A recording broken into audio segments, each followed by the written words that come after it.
Howdy folks, it is Diecastbuffet here again. We got a 2015 Wesco Dillon number 3 Xfinity car. This thing is freaking awesome. Let's go ahead and get it right out of the box. Alrighty folks, brand new, out of the good old box, and unfortunately though, I got a little bit of a chip here, I think, that was caused for taking the base off the car. This has an alcoholic sponsor right there, the light lager logo, but so I'm thinking when I took it off the base, it probably chipped it.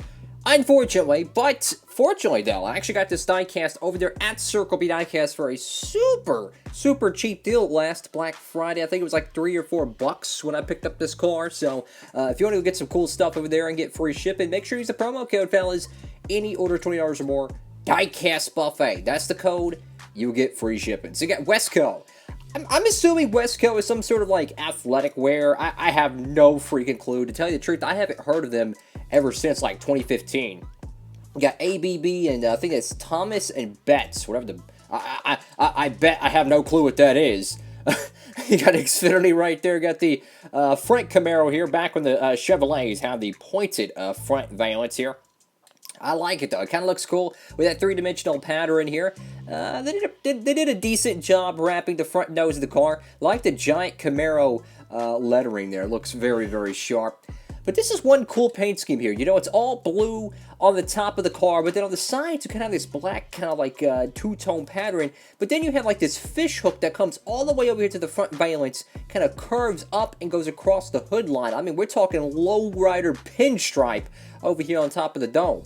Very sharp. Then you have two saber-toothed fangs in the front that go right through the blinkers on the front of the car. And the splitter, very nicely wrapped. That's a little bit of a nuance there. But think about it. That's fully wrapped all around that whole thing. Great job, guys. Great job.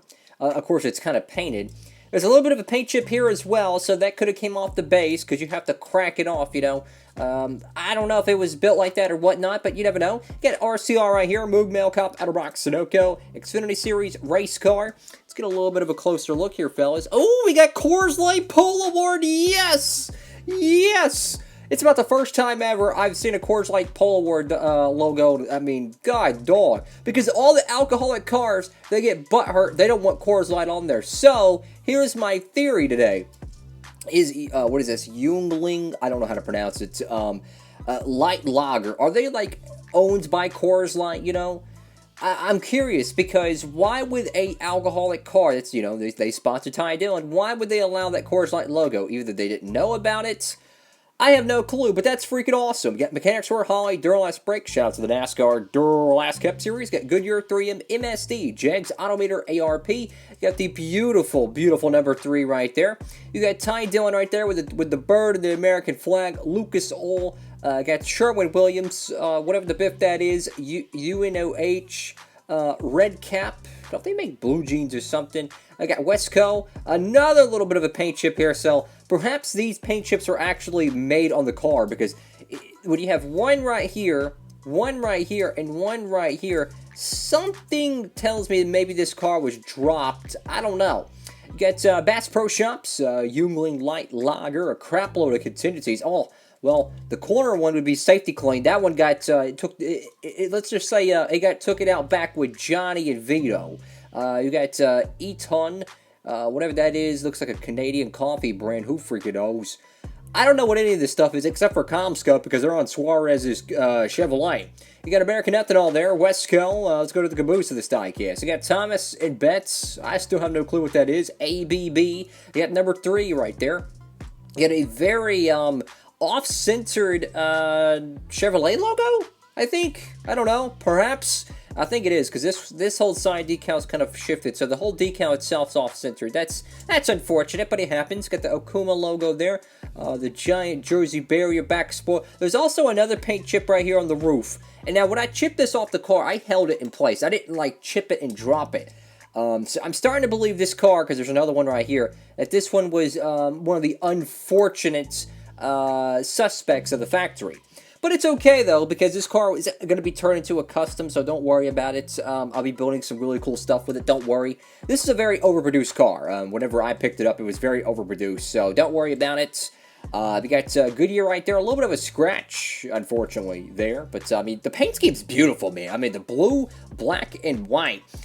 I mean, if you kind of squint a little bit, it really gives you some Oreo vibes. Like, it has that Oreo blue. It has the number 3, you know, Senior, Dale Jr., Oreo. Just really reminds you of the Chance 2 Motorsports days. You got the number 3 right there on the deck lid, or the roof, you idiot.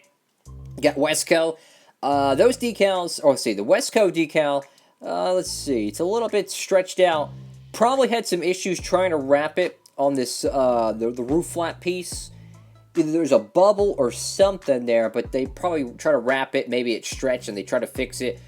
I've had that happen with my decals before, so I'm going to cut them some slack there. You got Ty Dillon right there, very nice. I like that font, very, very sharp. Got, oh my goodness, look at all the contingencies here. Which one of these did we recognize? Absolutely none of them, except for Comscope. So, the verdict with this diecast, fellas, is it a cool freaking race car? Absolutely. Is it one I recommend? Absolutely. In my opinion, this is one of those really subtle paint schemes that I absolutely just totally recommend picking it up.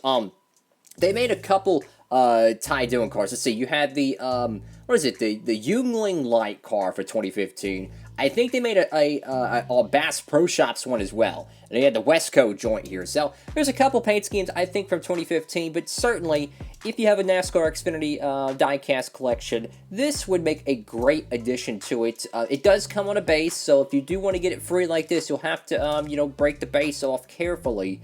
But it's really a stunning paint scheme, my dude. Like, truth be told, especially with that three-dimensional front valence for the Chevrolet Camaros, man. So absolutely a fabulous diecast, and if you could pick it up on the cheap, go ahead and do so. I got mine at the Black Friday sale from Circle B last year, but my favorite thing about this car is gotta be the side skirts, man. I freaking love it.